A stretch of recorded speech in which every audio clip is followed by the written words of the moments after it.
interesting weekend. So I shoot out to San Jose. I'm going to be part of the broadcast team, work with Sean and Jimmy, and get a call to fights. Mitrione versus Fedor. So, and in San Jose. San Jose is an incredible fight town. San Jose is Bellator's, as Las Vegas is to the UFC, San Jose is to Bellator. That is the head, that is the helm. That's where the offices are, and that town absolutely supports it. Plus, you've got this huge main event. You got Fedor coming back, underdog. He's going to be taking on Mitrione. Just you've got all this excitement. I get out there, and Joel and I are going to go over to a Dave & Buster's to do a live podcast. And so right when I land, I go into the lobby, and I am informed that Mitrione may not be fighting. And this is private information. But I'm filled in on this. So I go right to Scott Coker right then. I say, I am licensed, I am here, and I'm ready. Put me in. So a little dialogue begins there, and I go over to the Dave & Buster's, and Joel calls me out. He says, hey, you're in a weird mood, man. What's going on? I say, yeah, I got the house on fire. I'm sitting on a secret here, and here's what it is. It needs to stay between us, but I think I'm fighting Fedor tomorrow night. And here I am at this Dave & Buster's. I got to get out of here. I got to get home. I got to get to bed. I got to get on the phone with Clayton and Fabian. I mean, I got some stuff I got to do, but I'm filling my obligation here at Dave & Buster's. Somewhere between us finishing that up and getting back, I get a text from the bosses at Bellator. Hey, you need to get over to the Fairmont Hotel right now. We got a meeting. I think I'm walking into that meeting and signing a contract to fight Fedor. We all did. So on the way back from Dave & Buster's, we're in the van. It's Reese, Jake, Ryan, and Chael. Chael mentions, hey, I'm fighting Fedor tomorrow. We're going to the Fairmont Hotel because that's what you believe in your head. Why else are you going to go to the Fairmont Hotel at 11 o'clock at night unless you're there to make a fight?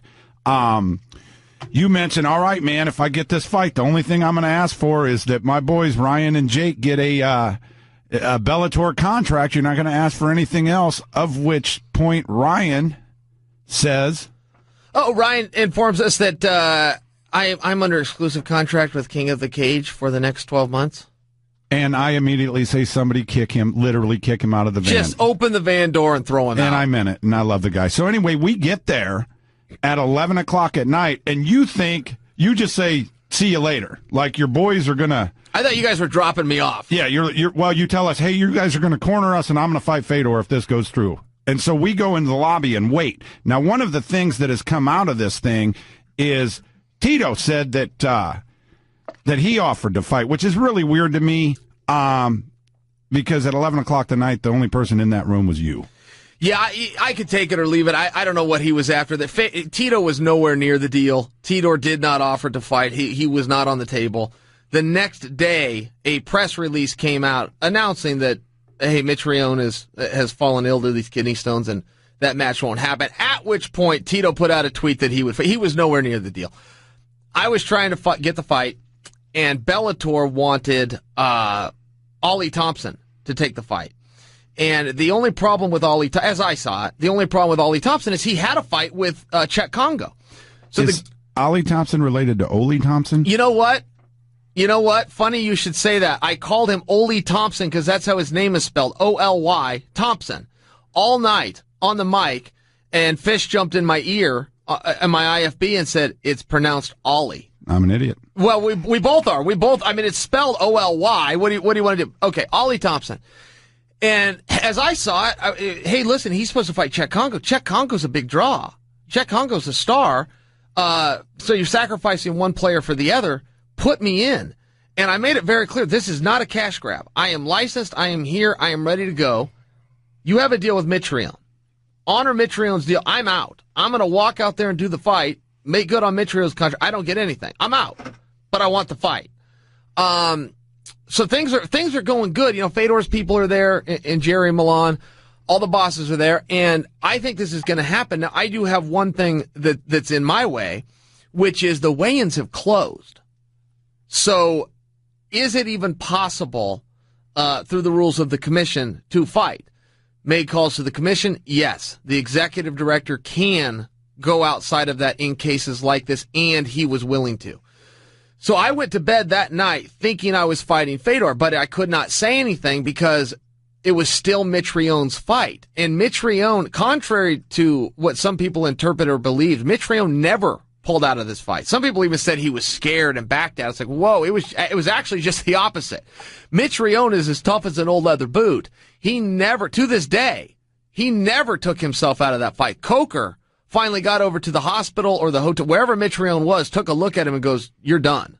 I'm not putting you in there. I'm making this call. Coker, looking out for his guy, protected his guy at the sake of his own card. I think Coker deserves a lot of credit and respect for that.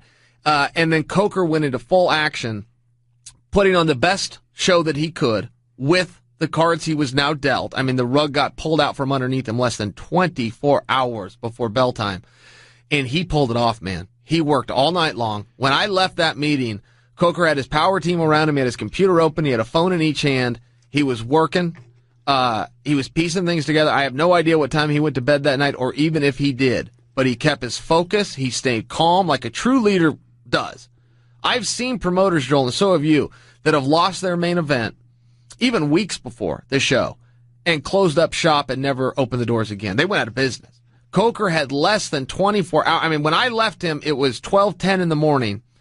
Doors opened at 4 p.m. Main card goes live at 6 p.m. So he had, I mean, what's the math on that? He had 16 hours. He's not even 24 hours. He's got 16 hours.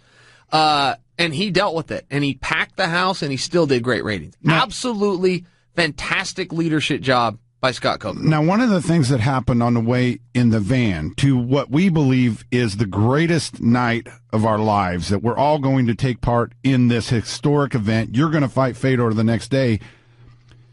A 1996 Honda Civic ran by us and started flashing on the lights, and it scared Reese to death. What was that all about? I have no idea, man. The guy must have thought it was a soccer mom because he sees the minivan that you had rented. I don't know what Reese did to piss him off, but the guy wasn't just flashing. He was honking. I don't remember hitting the brakes. I don't remember doing anything, cutting the guy off, changing lanes. We were just sitting in our lane. I don't know what made that guy mad. All I know is Reese panicked, swerved over 3 lanes, and slowed to 45 miles an hour. The guy pulls away at 80.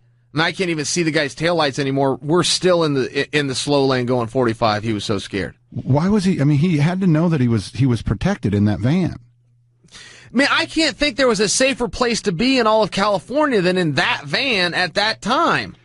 I don't even know why you brought that up, but it was funny. Now, another thing, it is funny. As disappointing as it was that you weren't going to fight Fedor, and I don't know, but I do know that your pregame meal at midnight on the streets of San Jose would have been 4 fully loaded bacon wrap dogs. That would have been a great test to see if that would be a good pregame meal. Those were so incredibly delicious. And, I'm used to cutting weight for weigh-ins. And after the weigh-ins, I then pig out until the next day. The day of a fight, I don't eat anything.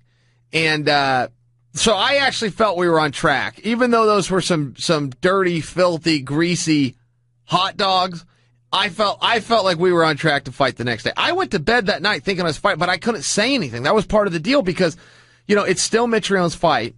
Mitrione hasn't pulled out. Mitrione never pulled. I know I already said that, but Mitrione deserves it. He never pulled out. Coker finally got over to see him and just goes, I'm not putting you in the ring. I don't care what it means business wise. I'll deal with that. I'm the businessman, but you're my guy, and I'm not putting you in this situation. Really cool move. Really cool move by Coker, which again, whenever promoters do something well, they get no credit. Promoters are just known as the scum of the earth from the boxing days. But the reality is, not in MMA. We've got some good stand-up guys in there.